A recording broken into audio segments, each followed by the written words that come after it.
The warning lights flashed red across the control panel. Captain Hana Kim stared at the displays and felt her stomach tighten. The engine was dead. They were floating in empty space, halfway between Mars and the outer colonies. "Taiho, tell me you can fix this," she said into her communicator. The engineer's voice crackled back. "Give me 20 minutes, maybe 30. The coolant system failed and took the main drive with it." Hana looked out the window at the endless black. Her ship, the Seongnam Dawn, carried medical supplies to the mining colonies. People were waiting for those supplies. People would die without them. "We don't have 30 minutes to waste," she said. "Work fast." Yuna, the navigator, sat at her station nearby. The young woman's fingers moved across her screens. "Captain, I'm picking up something strange." "Strange how?" "A ship. Big one. Coming straight toward us." Hana felt ice in her veins. "Put it on screen." The image appeared. The ship was massive, 10 times larger than the Seongnam Dawn. Its hull was dark purple and covered in sharp angles. Hana had never seen anything like it. This was not a human ship. "Broadcast on all channels," Hana said. Her voice stayed calm. "This is Captain Hana Kim of Earth vessel Seongnam Dawn. We mean no harm. Our engines are damaged." No response came. The alien ship moved closer. Hana could see weapons along its sides, many weapons. "Yuna, send a distress signal, emergency frequency." "Already done, Captain, but the nearest Earth ship is 3 weeks away." 3 weeks. They had minutes. The alien ship stopped beside them. Metal arms extended and grabbed the Seongnam Dawn. Hana heard the hull groan. Then came the terrible sound of cutting. They were forcing their way inside. "Taeho, get up here now," Hana ordered. "Captain, I'm almost—" "Now!" Hana opened a drawer beneath her console. Inside was a small pistol. She checked the charge. Fully loaded. She hoped she would not need it. The door to the cargo bay exploded inward. Smoke filled the corridor. Through it came figures. Tall figures, nearly 7 feet high, with gray skin and 4 arms. They wore armor and carried weapons that hummed with energy. Taiho ran onto the bridge. He stopped when he saw the aliens. One of them shot him. The blast hit his shoulder and he fell, screaming. "No!" Hana raised her pistol, but 3 aliens grabbed her arms. They were incredibly strong. Her gun clattered to the floor. Yuna tried to run. An alien caught her easily and dragged her back. One alien stepped forward. It was larger than the others. When it spoke, a device on its chest translated the words into English. "I am Commander Thelix of the Vrelian Dominion. Your ship is now property of the Dominion. You are prisoners." Hana struggled against the hands holding her. "We are peaceful. We carry only medicine." Thelix walked to her console. Its 4 hands moved across the controls with surprising grace. "Your navigation data will be useful. We will learn the location of your home world, your colonies, all of your kind." "Why? What do you want from us?" Thelix turned to look at her. Its eyes were yellow and cold. "Your species appeared in our space only 10 years ago. One small world, no military, no allies. You are alone. You are weak. You will serve the Dominion, or you will die." Hana's mind raced. The alien was right. Earth had only reached deep space recently. At least, that was what everyone believed. Humanity had no great warships, no defense fleet, just merchant ships and small colony vessels. "Take her," Thelix said. 2 aliens dragged Hana toward the hole they had cut in her ship. "What about my crew?" she demanded. "The injured one is useless. He will die soon. The other one—" Thelix looked at Yuna. "She will operate your ship's systems for us. If she refuses, she will die also." They pulled Hana through the hole and into the alien ship. The corridors were dark and smelled of chemicals. Other prisoners sat in cells along the walls. Humans, but from other ships. There were dozens of them. An alien guard threw Hana into an empty cell. The energy barrier hummed to life, trapping her inside. She sat on the cold metal floor and took a deep breath. Her shoulder ached where the aliens had grabbed her. But she was alive. She was thinking. Thelix had made a mistake. A big mistake. The alien thought Earth was alone, thought humanity was weak, thought the Vrelian Dominion could simply take what it wanted. Hana touched the small device behind her ear. It looked like a medical implant. Many people had them for health monitoring. But this one was different. This one was military grade. The aliens had scanned her. They had seen the implant. They had dismissed it as primitive human technology. They had no idea what it really was. Hana closed her eyes and activated the implant with a thought. A tiny display appeared in her vision, invisible to anyone else. She began typing a message using only her mind. The message was encrypted, quantum-level encryption, the kind that would take 1,000 years to break. The message said, "They are coming. Vrelian Dominion, 200 ships moving toward Earth. Attack imminent." She sent it.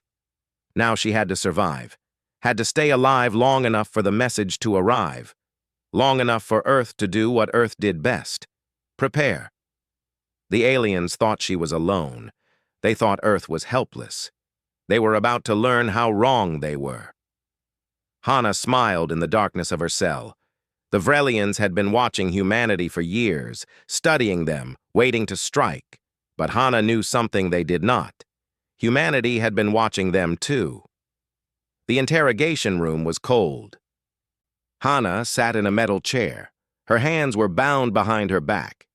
Commander Thelix stood across from her, along with another alien called Kryn. Kryn wore different armor, marked with symbols that meant science or research. "Your implant," Kryn said, pointing at Hana's head. "Explain it." "It monitors my heart rate and blood pressure," Hana lied smoothly. "Standard medical device. Most humans have them." Kryn made a clicking sound. "Primitive. Our scans show it uses simple electronics. No weapons capability, no advanced functions." Hana kept her face neutral. Good. They believed the lie. Thelix leaned closer. "How many ships does Earth have?" "Maybe 100 cargo vessels. Some colony transports. Nothing military." "No warships at all?" "We don't need warships. We're peaceful." Thelix laughed. It was a harsh, cruel sound. "Peaceful species do not survive. We have conquered 47 worlds. All of them claimed to be peaceful. All of them are now servants of the Dominion." Hana said nothing. She let her fear show on her face. Let them think she was terrified and helpless. Let them underestimate her. Alone in her cell hours later, Hana closed her eyes and remembered. 15 years ago, she had been younger, just 19 years old. She had joined Earth's space program to see the stars, to explore, to discover. Then everything changed. The discovery came from a deep space probe. The probe had picked up radio signals from far away, alien signals. The scientists were excited at first. First contact, proof of other intelligent life. But when they decoded the signals, excitement turned to horror. The signals showed battles. They showed planets burning. They showed the Vrelian Dominion destroying 3 different civilizations, wiping them out completely, and the Vrelians were expanding toward Earth. Hana remembered sitting in the briefing room with 200 other young people. Admiral Doyen Bayek had stood at the front. His face was serious. "We have 10 years, he had said. "Maybe 15 before they reach us. We cannot run, we cannot hide. We can only prepare." "But sir," someone had asked, "why don't we build a fleet now? Show strength?"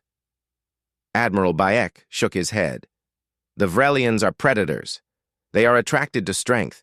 They attack strong species first, while those species are still building. But they ignore weak species until the conquest is convenient."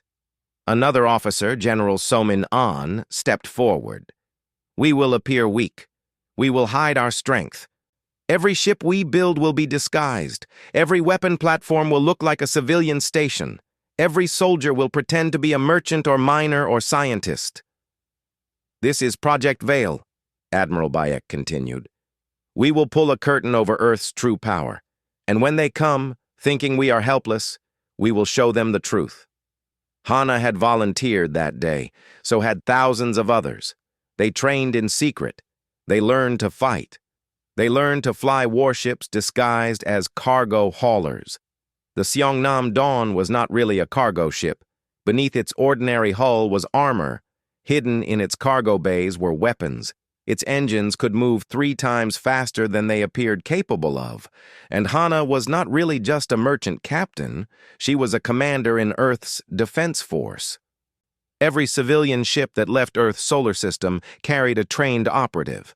They were the eyes and ears, the early warning system, the bait that would draw the enemy into the trap.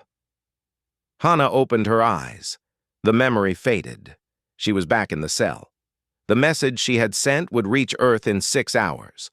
The quantum communicator in her implant could send signals faster than light, but only in short bursts. The Vrelian's own sensors could not detect it. She had bought Earth time. Now she had to buy more. The cell door opened. Guards dragged her out again. This time they took her to a different room. This room had windows. Through them, Hana could see space. She could see dozens of Vrelian warships. All of them were moving in the same direction, toward Earth. Beautiful, is it not? Thelix said. 200 warships. The largest fleet we have assembled in 50 years. Your world will fall in less than a day. Hana acted shocked. Please, we have families, children. We'll surrender. Just don't hurt them. Surrender is not an option, Thelix said. Your people will serve. Your ships will join our fleet. Your factories will build our weapons. This is how the Dominion grows. This is how we have conquered the galaxy. Kryn studied a display. We will arrive at Earth's solar system in 38 hours. 38 hours. Hana's heart raced. Was that enough time? Had Earth received her message? Were they ready? She thought of Admiral Beck, of General An, of the thousands of people who had spent 15 years preparing for this moment, the engineers who had built weapons in secret, the pilots who had trained endlessly, the scientists who had studied every scrap of Vrelian technology they could find. Earth had watched the Vrelians for 15 years. They knew their tactics, their weapons, their weaknesses. The Vrelians had watched Earth, too, but they had seen only what Earth wanted them to see. Take her back to her cell, Thelix ordered. As the guards pulled her away, Hana allowed herself a small smile. The aliens did not notice. Back on the Seongnam Dawn, Yuna worked at the controls. A Vrelian guard watched her, but the guard was bored. It did not pay close attention. Yuna's fingers moved across the keyboard. To the guard, she was simply running system checks. But she was doing more than that. Much more. She was mapping the Vrelian fleet's communication network, finding the command frequencies, identifying the flagship. She sent the data through her own implant. Another burst transmission to Earth. In the engine room, Taiho lay on the floor. The wound in his shoulder had stopped bleeding. It hurt, but he had been through worse in training. He waited until the Vrelian guards left. Then he stood up. His shoulder was not really injured. The blast had hit his armor vest, hidden beneath his shirt. He had fallen and screamed to make them think he was dying.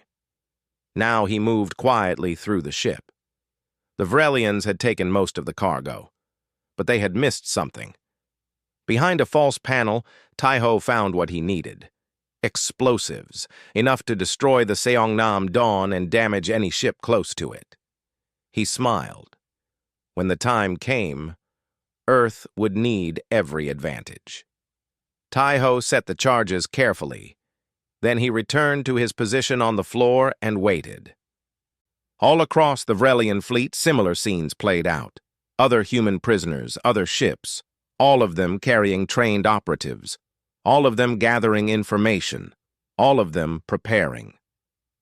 The Vrelians thought they were hunting helpless prey. They had no idea they were walking into a trap. Earth was ready. The path had been long. 15 years of secrets and sacrifice. 15 years of preparation. Now the waiting was almost over. Admiral Minho Song stood in Earth's Defense Command, deep beneath the surface of the moon. The command center was huge, filled with screens and displays. Hundreds of people worked at stations, monitoring every part of the solar system. "We have confirmation," General Soman An said. She pointed at the main display.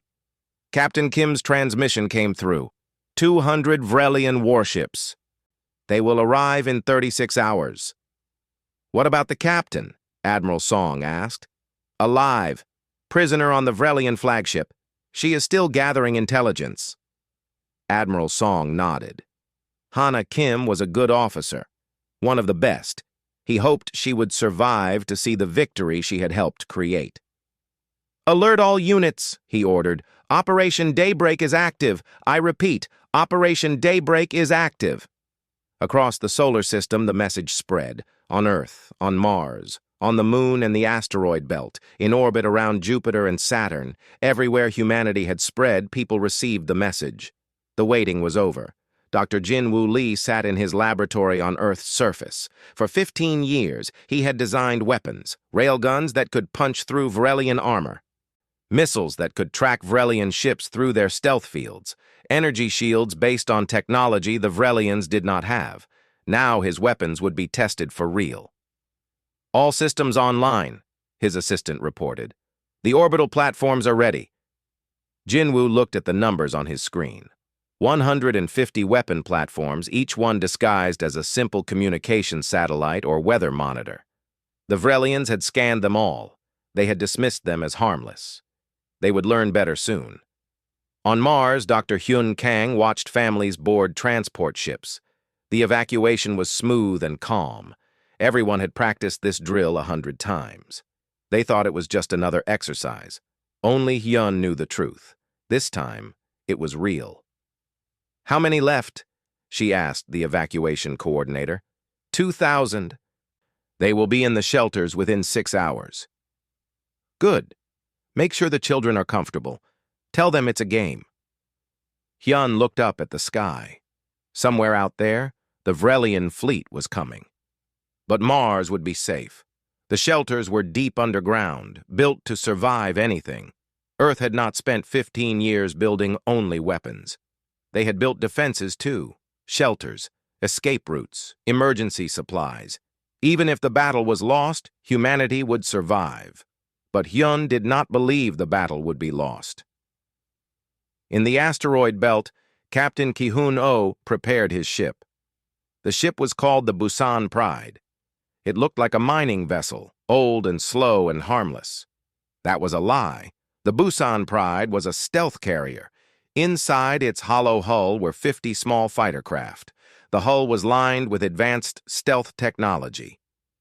The Vrelians would not see it coming until it was too late. Ki-Hoon checked his pilots. All of them were ready. All of them had trained for this moment their entire adult lives. "Remember the plan," he told them. "We wait until the Vrelians engage the platforms. Then we hit them from behind, fast and hard. Don't give them time to react." The pilots nodded. Their faces were serious but not afraid. They knew what they were fighting for. Back in her cell, Hana received a message through her implant. Just 2 words. "We're ready." She closed her eyes and felt relief wash over her. Earth had gotten her intelligence. Earth was preparing. Now she just had to survive a little longer. The cell door opened. Thelix entered, along with Kryn. "We have decoded some of your navigation data," Kryn said. "Your home system has 8 planets. Only 1 is inhabited. Is this correct?" "Yes," Hana said. "Earth is the 3rd planet from the sun. And how many people live there?" 10 billion. Thelix made a satisfied sound. 10 billion workers. The Dominion will use them well. Your factories will produce ships for 100 years. Hana bit back her anger. She kept her voice meek. What about the colonies? Mars and the moons of Jupiter? Small populations, not worth conquering immediately. We will take Earth first. The rest will surrender when they see their home world has fallen. Kryn studied his scanner. Your implant is sending data. Health data, yes? To medical facilities on Earth? Hana's heart skipped. Had they discovered the truth? Yes, she said carefully. Automatic transmission. Standard protocol. Primitive but efficient, Kryn decided. We will study your medical technology. Perhaps there is something useful. They left. Hana breathed again. That was close. Too close. On the Songnam Dawn, Yuna continued her work. She had mapped the entire Vrelian communication network now. She knew which ship was the command vessel, which ships carried the most powerful weapons, which ships had the weakest shields. All of that data went to Earth. Taiho had set his explosives. Now he waited in the engine room. The Vrelian guards checked on him every few hours, but they thought he was dying. They did not pay attention to him. That was their mistake. Time passed slowly. 20 hours. 10 hours. 5 hours. The Vrelian fleet approached the edge of Earth's solar system. In Defense Command, Admiral Song watched the displays. He could see every Vrelian ship now. 200 of them, moving in perfect formation. They're confident, General An observed. They have conquered 47 worlds, Admiral Song replied. Why should Earth be different? Because we prepared. Because we saw them coming. Because we are human. Admiral Song smiled. Yes, that's exactly why. He touched a button on his console. All units, this is Admiral Song. The enemy has entered our space. They believe they are hunting helpless prey. They believe Earth is alone and weak. We will show them the truth. We will show them that humanity does not surrender. We do not bow. We fight. For Earth, for our families, for our future. Across the solar system, 500 hidden warships received the message. Weapons platforms powered up. Stealth fighters prepared to launch. Soldiers checked their equipment one last time. The trap was set. Now they waited for the Vrelians to walk into it. On the Vrelian flagship, Thelix looked at the display showing Earth's solar system. It looked peaceful, primitive. A few orbital stations, some satellites, nothing dangerous. Begin the attack, Thelix ordered. Target the third planet. Destroy any ships that resist. Capture the orbital facilities intact if possible. The Vrelian fleet moved forward, weapons charging. They had no idea what was about to happen. Admiral Song watched them come. His hand hovered over the final command. Sir, General An asked, are we ready? We've been ready for 15 years, Admiral Song said. He pressed the button. All units, drop the veil. Show them what we really are. Across the solar system, the disguises fell away. The asteroid mining stations opened up, revealing massive railguns. The communication satellites transformed into weapons platforms. The cargo ships dropped their fake hulls and showed their true forms. Warships, sleek and deadly. The Songnam Dawn, still attached to a Vrelian vessel, activated its hidden engines. Earth's defense fleet appeared from nowhere, 500 ships strong. The Vrelians suddenly found themselves surrounded. Thelix stared at the displays in shock. What? How? Kryn's voice was shaking. They were hiding. All of it was hidden.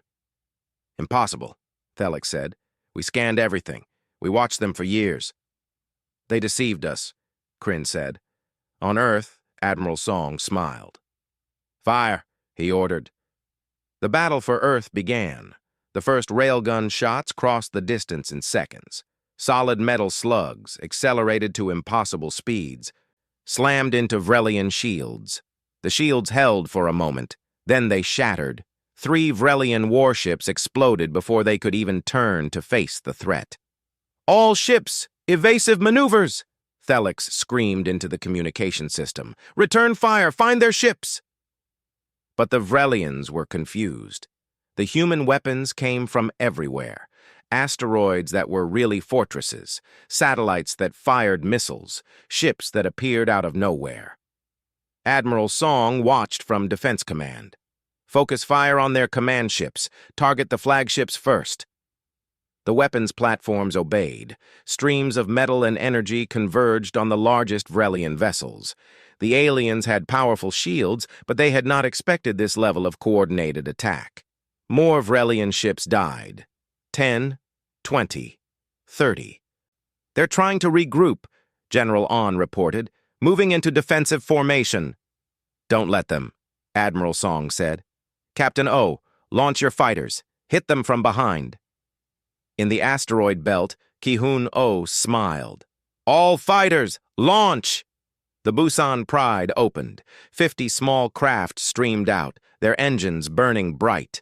The fighters were fast, faster than anything the Vrelians had. They raced across space in seconds. The Vrelians detected them too late. The fighters swarmed through the enemy formation. Their weapons were small but precise. They targeted engines and weapon systems, crippling ship after ship.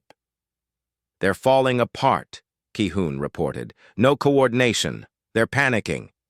On the Vrelian flagship, Thelix grabbed Kryn by the arm. How is this possible? Where did these ships come from? They must have built them in secret, Kryn said. His voice was shaking. Hidden them somehow. We never saw them. How did we not see them? Thelix demanded. In her cell, Hana felt the ship shake as weapons hit the shields. The lights flickered. She smiled. The implant in her head showed her the battle through Earth's tactical network. She could see everything. The Vrelian fleet was breaking. Earth's forces were winning. But she was still a prisoner, still trapped. Time to fix that. Hana stood and examined the energy barrier holding her. She had studied it for hours during her captivity. It was powered by a generator in the ceiling. The generator had a weak point. She picked up the metal tray her food had been served on. It was thin but strong. She bent it into a sharp edge. Then she waited. The ship shook again, harder this time. The lights went out completely. Emergency power kicked in after a few seconds, but it was dimmer. The energy barrier flickered. Hana struck. She threw the bent metal tray at the generator. It hit perfectly. Sparks flew. The barrier collapsed. She was free. Hana ran through the dark corridors. Alarms blared everywhere.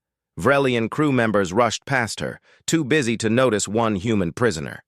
She found a weapons locker. It was locked, but the electronic lock was damaged from the battle. She pried it open and grabbed a Vrelian energy rifle. It was heavy and awkward, but it would work. She had to find other prisoners, had to free them. The ship shook violently. Something big had hit it.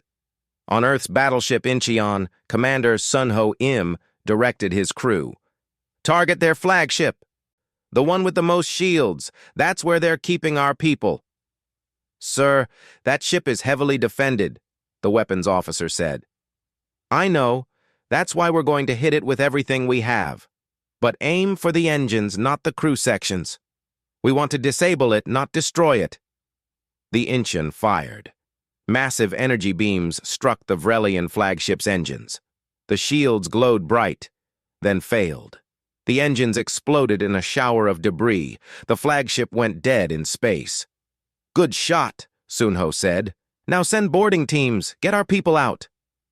Hana felt the engines die.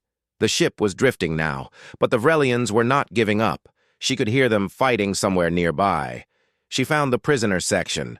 Dozens of humans sat in cells, confused and afraid. I'm Captain Hana Kim.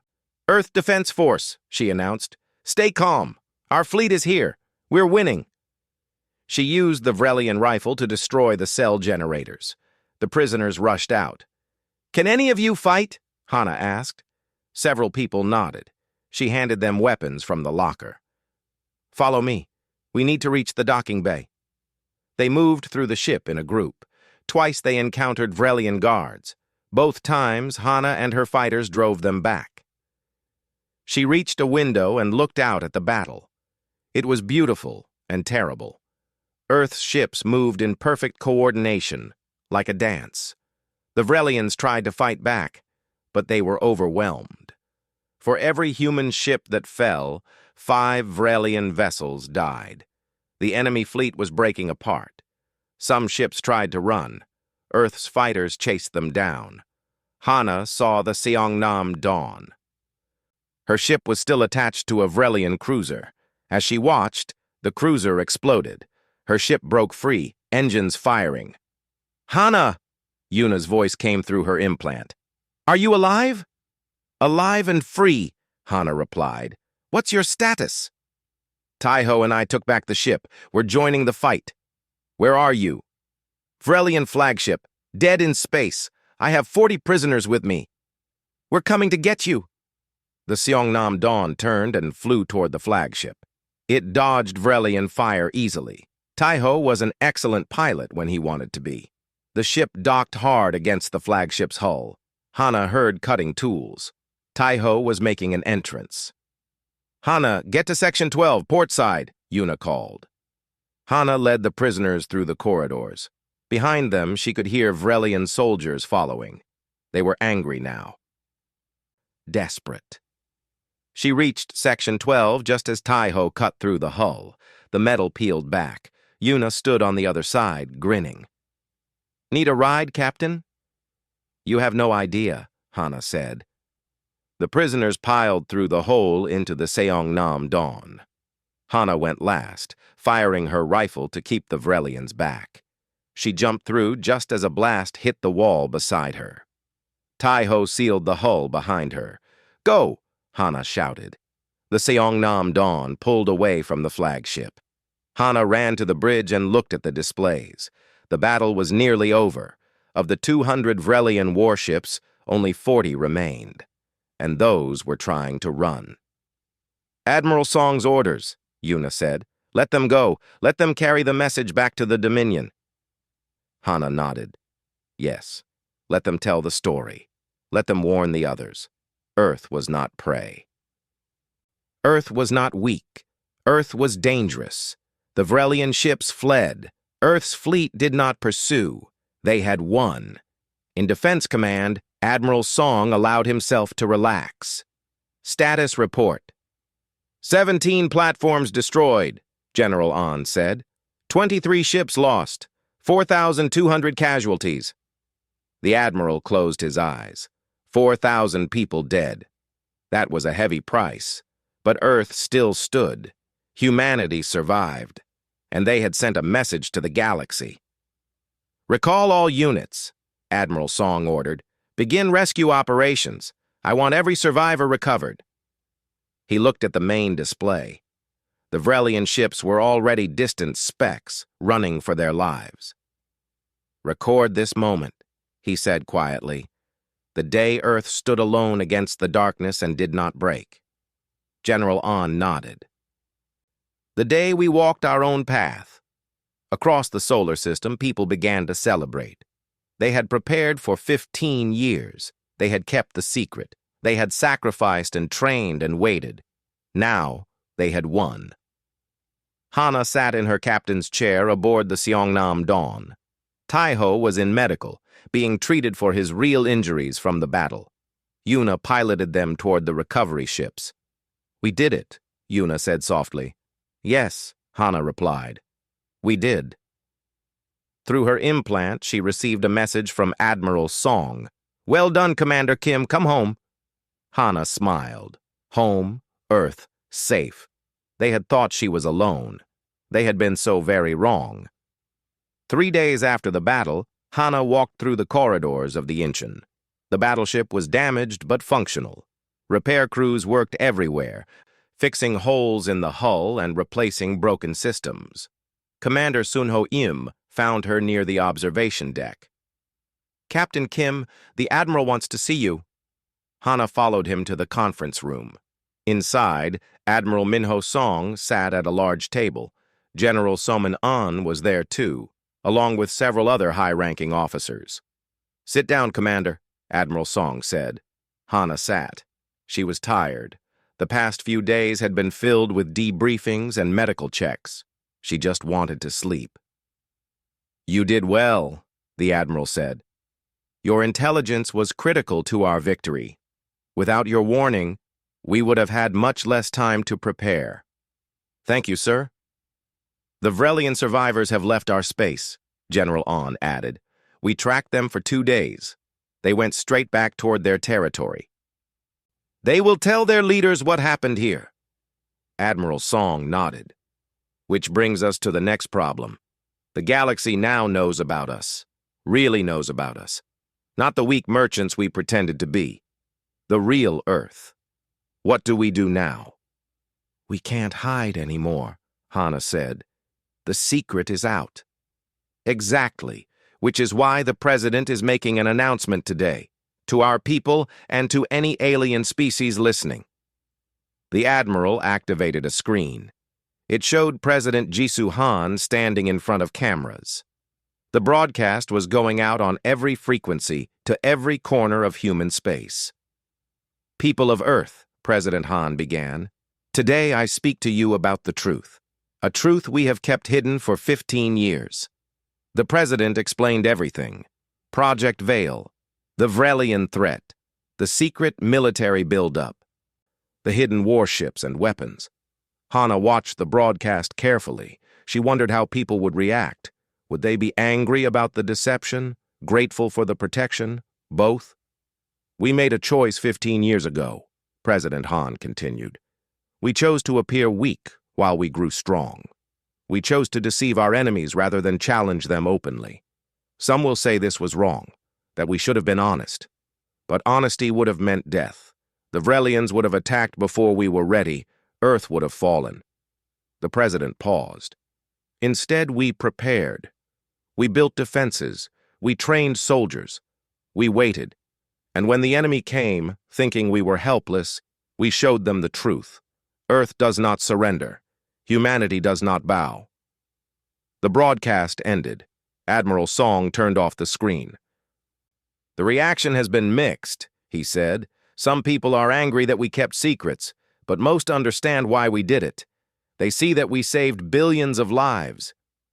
"What about the Vrelians?" Hana asked. "They sent a message this morning," General An said. "They want a ceasefire. They're willing to negotiate." Hana was surprised. "They want peace?" "They want to survive," Admiral Song corrected. "We hurt them badly. They lost 160 warships in a single battle. That's a significant portion of their fleet. They need time to rebuild. Will we give them that time? That's for the politicians to decide. Our job was to defend Earth. We did that. What happens next is above our pay grade." But there was more news. Good news this time. "We've been contacted by 3 other species," Admiral Song said. "They saw the battle, or heard about it. They want to talk to us." "Talk about what?"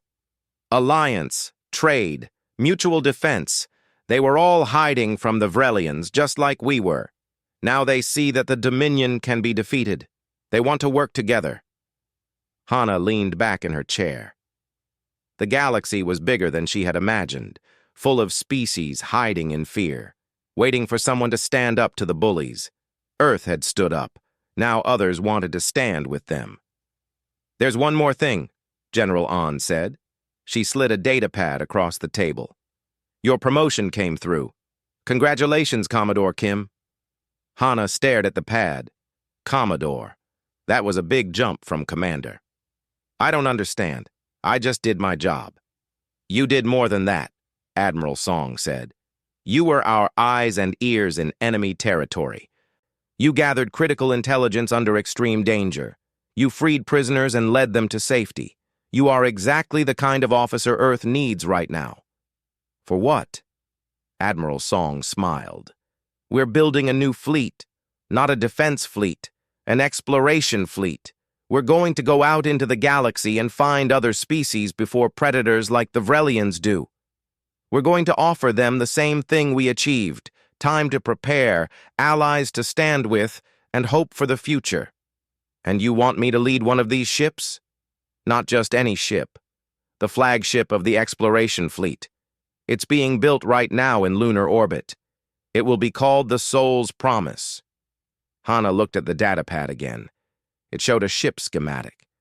The Soul's Promise was beautiful, sleek and powerful, designed for long-range exploration and first contact. "When do I start?" she asked. "As soon as you're ready. Pick your crew. The best people you know." Hana thought immediately of Taeho and Yuna. They had been with her through everything. They deserved to be part of this new mission. 2 weeks later, Hana stood in the medical bay of the Incheon. Taeho was recovering well. The blast wound in his shoulder was healing. "So," she said, "how would you like to be chief medical officer of an exploration ship?" Taeho sat up carefully. "Are you serious?" "Very serious. I need people I can trust. People who have been through fire with me. You're at the top of that list. What about Yuna?" "I already asked her. She said yes, communications director." Taeho grinned. "Then I'm in. Where are we going?" "Into the unknown. To find new friends before our enemies do." "Sounds dangerous." "Probably." "Good. I was getting bored." 3 months later, the Soul's Promise was ready. It was the most advanced ship Earth had ever built. Fast engines, powerful weapons, comfortable crew quarters, everything needed for long missions far from home. Hana stood on the bridge. Taeho was at the medical station. Yuna sat at communications. Around them were 50 other crew members, all volunteers, all trained for this mission. Admiral Song appeared on the screen. "Commodore Kim, your orders are simple. Explore.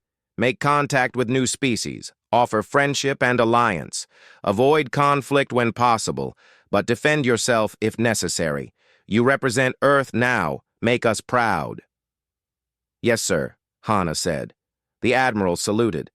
"Good luck, Commodore. The path ahead is unknown, but you've walked difficult paths before." The screen went dark. Hana looked at her crew. They were ready. She was ready. "Yuna, broadcast our mission statement on all frequencies," Hana ordered. "Aye, Captain." The message went out across space. "This is the Earthship Soul's Promise. We come in peace. We seek friendship and knowledge. We will defend ourselves if attacked, but we hope for cooperation. The galaxy is vast. We do not have to face it alone." "Taeho, how are the engines?" "Perfect, Captain. Ready when you are." Hana looked out the window at the stars. Somewhere out there were species like the Vrelians, hungry for conquest. But somewhere out there were also species like humanity, trying to survive, hoping for something better. Earth had walked a difficult path. 15 years of secrets and sacrifice. But that path had led to survival, to victory, to hope. Now it was time to walk a new path, not alone, but together with anyone willing to walk beside them. "Take us beyond the frontier," Hana ordered. "Maximum speed."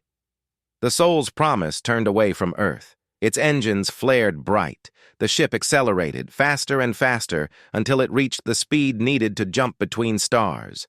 The jump drive engaged. Space twisted. The ship vanished in a flash of light. Behind them, Earth glowed blue and green in the darkness. Safe, protected, strong. Ahead of them lay the unknown. New worlds, new species, new challenges. But Hana was not afraid. She had learned that humanity was never truly alone. Even in the darkest moments, even when surrounded by enemies, humans found a way to survive, to adapt, to win. The Vrelians had thought she was alone. They had thought Earth was helpless. They had been wrong.